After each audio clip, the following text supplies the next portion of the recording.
Hello everyone, we're using an AI workstation that is going to be soon delivered to the customers just to play a little bit of Warzone. So we're going with basic settings, no upscaling, 4K, 144Hz display, that's all I have here.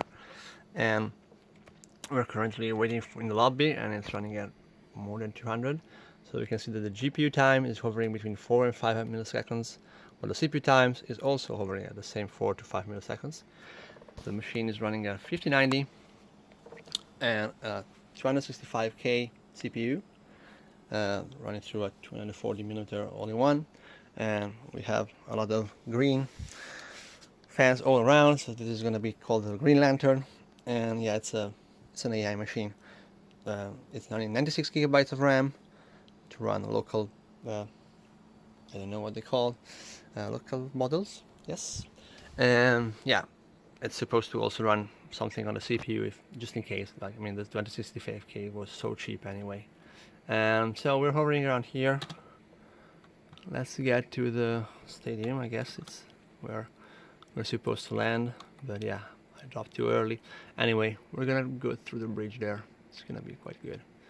And so we're running at 2040 in the 2040 range. Let's see what happens when I actually land.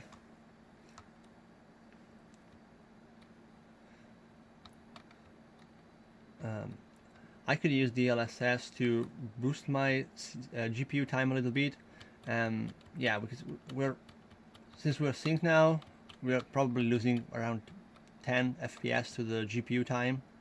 So DLSS quality shouldn't give us any quality regression, any visual downgrade. Let's see if I can kill someone, and then where is it? Well, let's just do this, okay? Oh, someone's shooting at us.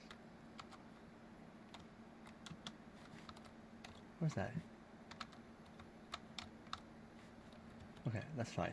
So, look at the FPS on the top left. Let's move to DLSS, quality. And yeah, we got only 5 FPS more, I think.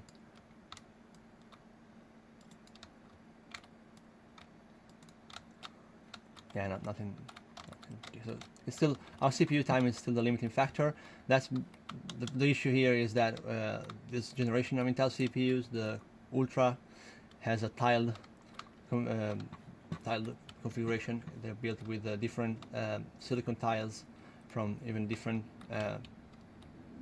nanometers, different generations of lithography, and then that gave Intel a huge drop in latencies. I mean, drop in the sense is that they're the worst.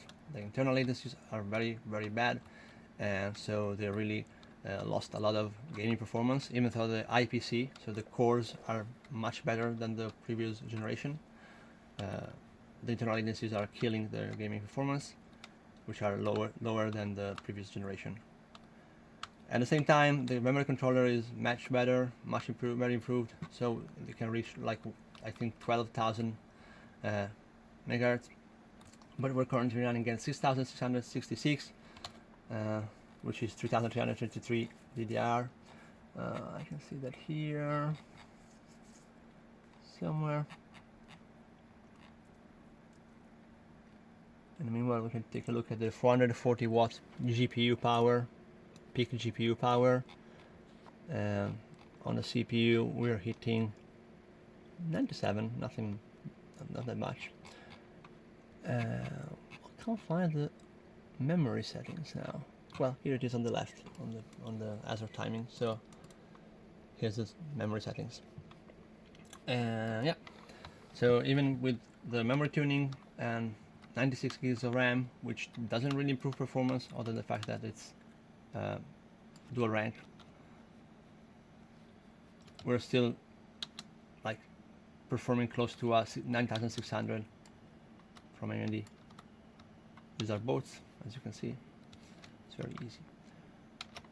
yeah, we're close to 9600 from AMD. At the same time, the price is also very similar. This CPU is 290 euros currently, so it's a very, very good value multi-core CPU.